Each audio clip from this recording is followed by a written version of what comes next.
Dan from the FMV archives. We are here today with Juan Ablan. I wrote it down and I said it wrong again. I'm looking at here. It's Ablan. This is the creator of You and I, a free FMV game that you can find on Steam. Can we find it anywhere else right now, Juan? Currently, no. Just it's on Steam, and that's the only place you can download and play it. Cool. Now, this is, I said, a free game. This is not a freemium game. This is actually a game that you download and play it. And it's, which is crazy to say in 2025. I didn't play 5 minutes of it and be like, oh, I need to pay $7 to see the next chapter here. What was the decision to make this game free? Let's see. So, to make this game free was really just about accessibility to the game, to me. The game is a short experience, as you've played. It's only around 30 minutes to an hour at most. So it just didn't feel right putting a price tag on that when the whole reason the game was even created to begin with was actually just because of a capstone project I had to complete for my 4th year. So with that in mind, I just wanted to get the game out there and as many people to play it as possible. So that's why it was free to play. That's awesome. Well, listen, I've played a lot shorter games that weren't free, so I commend you for doing that. Because a lot of times when you see a free game, you're going to say, ah, man, there's probably not too much put into this, but this game actually looks absolutely brilliant. And I know, are you a film school guy, or how'd you get into the gaming world here, the film world? Ooh. So the degree that I did is called Bachelor of Media Studies. Okay. And it's just really any creation in digital media, as I'm just interested in creating digital media as a whole, whether that's music, film, video games, any 3D art, 2D art. I just love working on it in any way. So film is usually the thing that I've been doing the most during my 4 years in the degree. So, and as well as video game development, whether that's the more classic traditional video games or the more experimental ones. So when it came to the capstone, I really wanted to merge the two ideas together. And that's where the creation of You and I came about, was sort of merging the idea of I want to create a film, but I want some interaction to it to make it unique in some way, or to tell a particular story. And so then that's where You and I really started to form. Okay, that's awesome. One of the things that I really enjoyed of it, and I really appreciate of it, you filmed it, it's all outside, if you haven't played the game. It takes place in the woods. And when you're filming outside, and you're filming, I'm assuming it was the winter time. I'm feeling that wasn't fake snow in the background we were doing here. No, that was legit snow. We're up in Canada, so the concern was that it was actually going to snow way more. But we're lucky that it didn't snow more than it did. Awesome. The one thing that I found of it is the lighting is very good and consistent the entire time. And when you're filming in the wintertime and you're filming in daytime, you don't have all that much sunlight to deal with. And the sun, you know, this is something that you don't think about too much. It goes down, so it changes the whole time. So you're constantly playing with the lighting. And if you're retaking a shot, you're doing it again. How hard was it filming this outside? It was super difficult. It was the biggest risk when creating this. So I knew that I wanted to do the story of like two friends out in the woods, but that was like instantly, if you take anything to do with film, you know exactly that filming in the sun is always disastrous amongst several days because the lighting changes and everything changes, so then the scenes can look radically different. So I just sort of took it upon myself as the risk that was needed to create You and I. So I'm so happy to hear that it wasn't noticeable or that it was very clean throughout, because that was honestly the biggest worry when filming the entire project. But I did do my best to mitigate it through just filming as close, like chronologically as possible. So like scenes that go back to back, like especially with the stay put scenes where they're sitting down, we filmed those like as soon as we could within January. While the scenes where the two characters go on a walk and they end up walking for a while, we allowed those scenes to be filmed through like February and into March, knowing that, you know what, there's a time gap in between, so it makes more sense if the sun and whatnot changes. But really, it was just understanding that that is a risk when doing this project. It was a risk I was willing to take just to create it.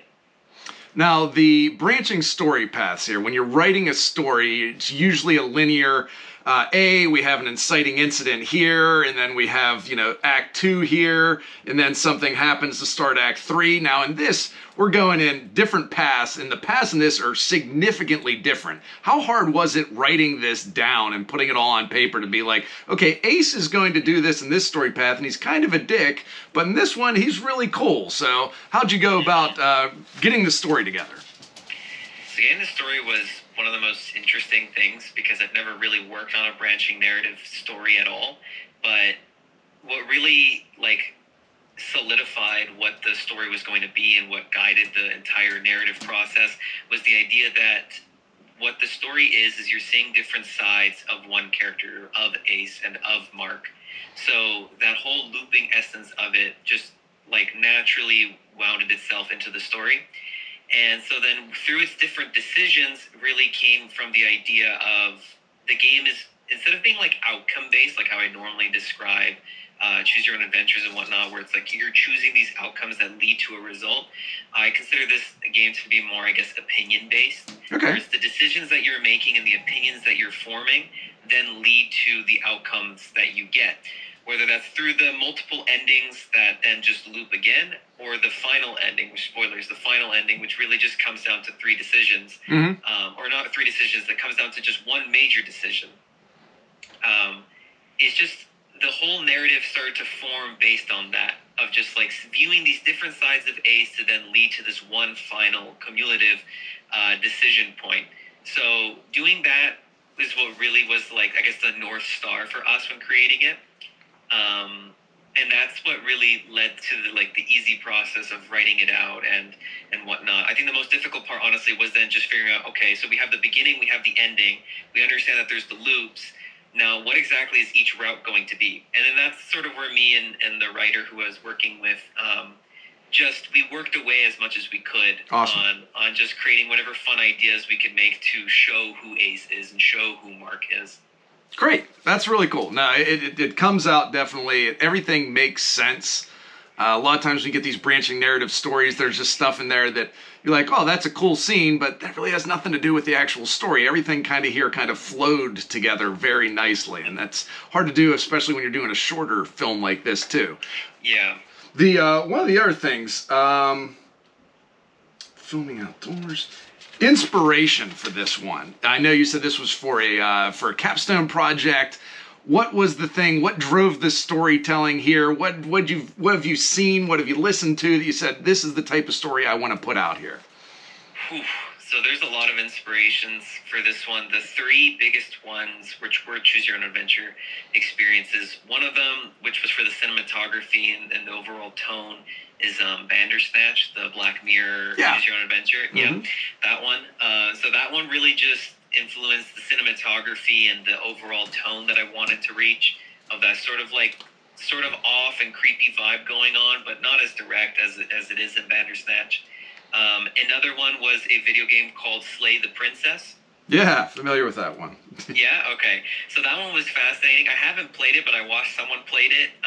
So it was fascinating to see how much the game sort of changes just based on your decisions, and what you do affects the story itself, just based on your outcomes and the opinions that you form then form the type of ending you get and whatnot. So that helped influence a lot of the story aspects. But then the structure was especially influenced not only by Slay the Princess, but another one. And this is a YouTube series from a YouTuber I adore. It's what's it called? In Space with Markiplier. I'm not sure if you've seen it. I've not heard of that one. Not heard. So Markiplier, the famous YouTuber, loves to make these Choose Your Own Adventures on YouTube, free to play. And in this one in particular, it was a massive project. I think he said that in total there was 6 hours worth of footage that's viewable or something like that. It was an insane amount. But the thing that fascinated me was the structure of it, where it's a Choose Your Own Adventure that obviously, as you make decisions, it spreads out. But there's a certain point where you reach a halfway point where it doesn't really matter the decisions you start to make. Everything starts to come back together to a focal point where it's just based on two decisions. And so that really influenced the structure of the story for you and I. So I would say those three were definitely the main inspirations from tone, cinematography, to film style, to even the structure. Awesome. No, that's really cool. Those are three very different things too. So interesting how that all comes together. Now, when you were wrapping it up, this with the ending, David Lynch like famously, ambiguously talks about all the endings to his movies and never really gives anything out there. Is there anything that you would like to say that like, here's why we ended it the way, the final ending, I would say, for it, you know, here's where it went, here's my interpretation to it, or do you just want to leave that up to the game player there? Ooh, I haven't considered keeping it a mystery, honestly. I'll say this. So, I'll say that the main decision at the end, which slight spoilers, it's about making a decision about how you view Ace. Mm-hmm. And if you consider the story of everything that's been happening and the themes of identity within a relationship, and even down to the rudimentary title of the project, You and I, and in particular, especially Ace's final speech, to consider waiting on that final decision, to really think about what to pick is what I would say. All right, I like that. I looked at the Steam achievements to see some of this stuff, because there's a certain Steam achievement that's awarded to those that get a particular decision. And it's been interesting to see how that's the lowest next to the completionist achievement. Oh, wow. That's interesting. Wow. You know, that gives you some, I guess, data points to, do you think, getting back to those data points, looking at that, is this something that you think you'll be revisiting in the future, this type of medium of storytelling via video gaming? Ooh, I love the concept of video games as like an art medium. I'm constantly on like the exploration of trying to find what makes a story in a video game like only work or best work within a video game. That's been something I've always been fascinated with. So like a story like You and I couldn't imagine it as just a normal film or a television series. I like the interaction, to me, is one of the most important parts about it. So having it function as a video game is just so important to me. So I would probably end up working on something, whether it's in the same vein of another just interactive film, choose your own adventure, or if it's just some other way of having interaction in the story. I would 100% be working on something like that at some point, I know for sure. Cool. One of the other questions I had, when you were working together, splicing this story together, did you already have your actors? And you were writing some of the lines for these specific two guys in it? Or did you write it first and then get the actors for it? So this is the thing. During like the 4 years, I have made multiple short films during my 4 years of the degree. And I have had like almost like a cast list of actors or friends who were just like I've worked with them. They've acted for projects before. Both Kai, who acts as Ace, and Vade, who acts as Mark, have worked with me on different short films. So when creating it, I actually did have the actors in mind, but not in the way that ended up happening. So for Ace, Kai is actually the co-screenwriter for the project. They helped me write the entire project. We worked on the screenplay together. We worked on the overall idea. Everything was me and them working together.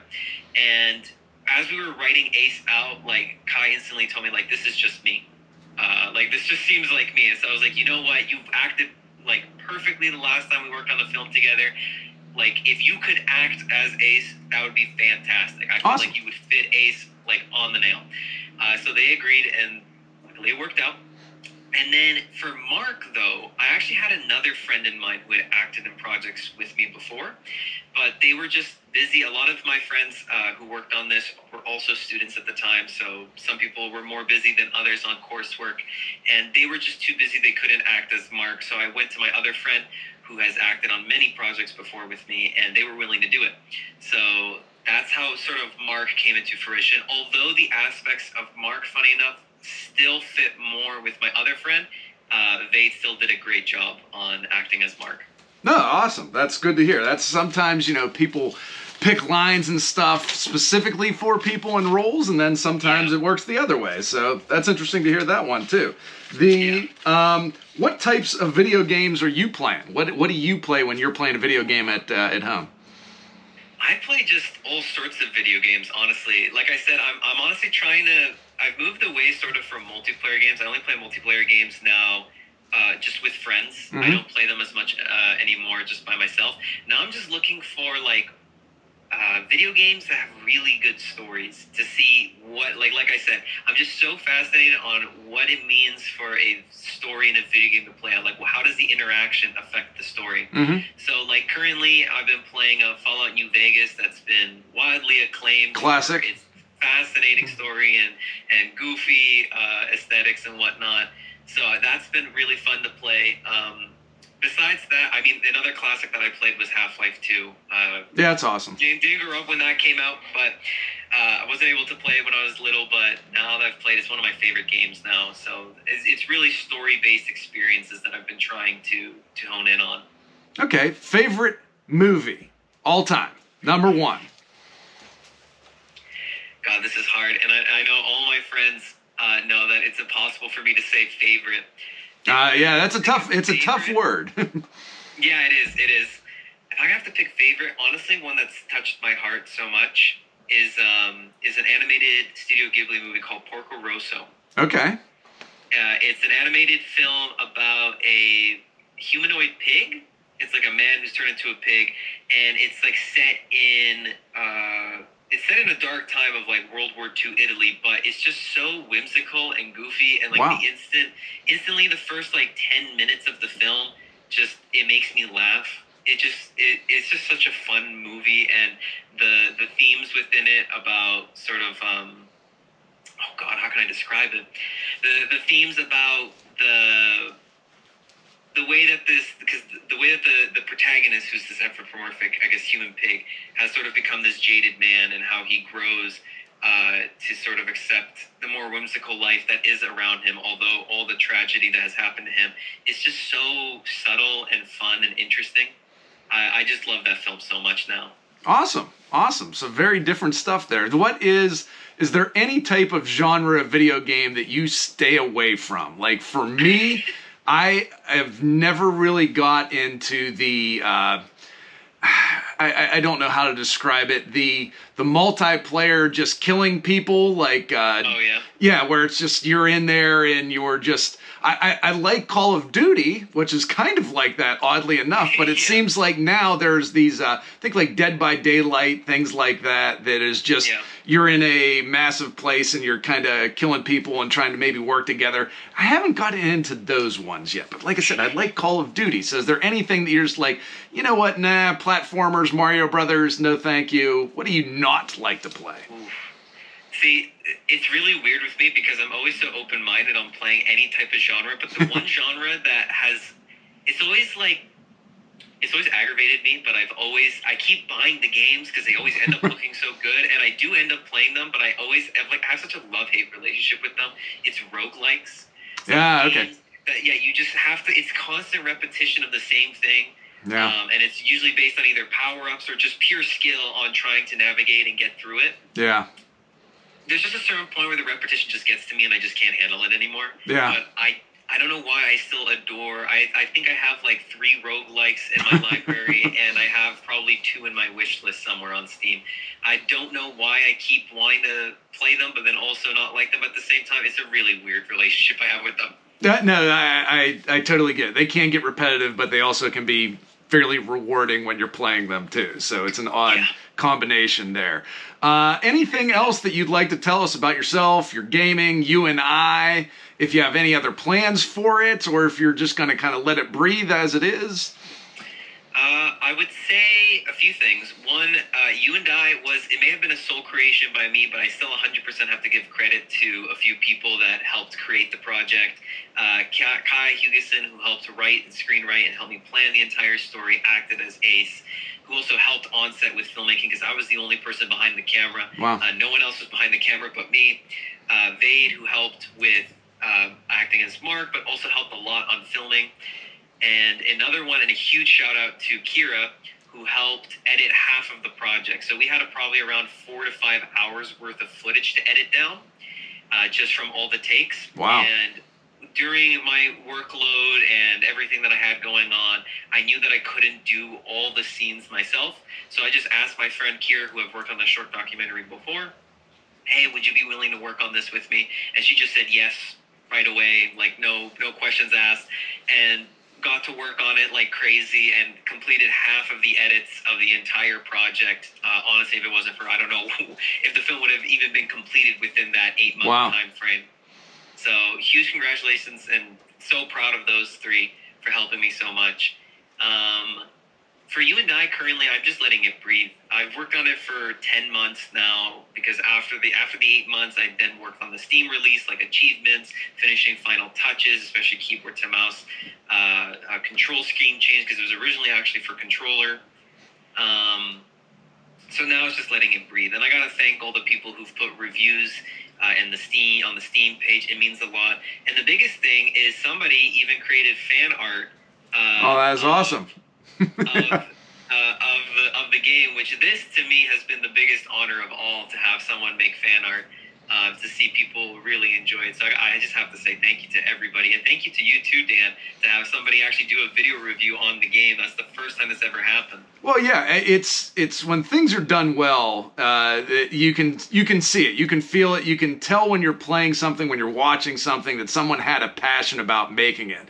And that doesn't always mean that it's good. Some things have a passion behind it, but it's still fun to watch when people have that passion behind it. Those are the things to me that are good. When you find somebody that actually took the time to do things the right way. And this is a game that all the things took the time to do the right way.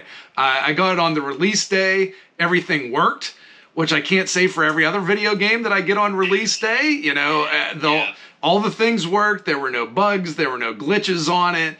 And like, to me, that's like someone that took the time to do something and to do it right. And that is, especially in a free game, holy cow. You don't see that every day. So that's definitely worth picking out. And, you know, in a genre, the full motion video is kind of, there's a lot out there that isn't great, because it's becoming a lot easier to do. So there's a lot out there. So when you find things that are really great, it's like, holy cow, and this was free. So I encourage people to go out on Steam, download this one. It is an experience. This is not a game where you're running around jamming buttons or things like this. This is something where you actually watch a narrative story take place in front of you, and like how you were describing, participate in that story and make decisions based on your feelings of how you want this story to go through. So it's very good in that thinking. So I appreciate that you put the work for us. I appreciate you doing this interview. Is there anything going away that you'd like to add to it? Oof. Currently, it's just like I'm such a multimedia creator. I'm constantly jumping mediums. So currently, I don't have much. I don't have anything currently. Where can we find, if Instagram, Twitter, you want to throw those out there? Are you active on any of those where people could follow your stuff? You know, we'll see. So on YouTube, we have Victory Man with some old videos. It's Victory with a capital V and Man with a capital M, 2 N's at the end. And so far, that's it. That's the only one. Good. Well, there's a good place where people can find more of your stuff. Juan, greatly appreciate it. Hope you enjoy the rest of your weekend. And if you do anything else, please let us know.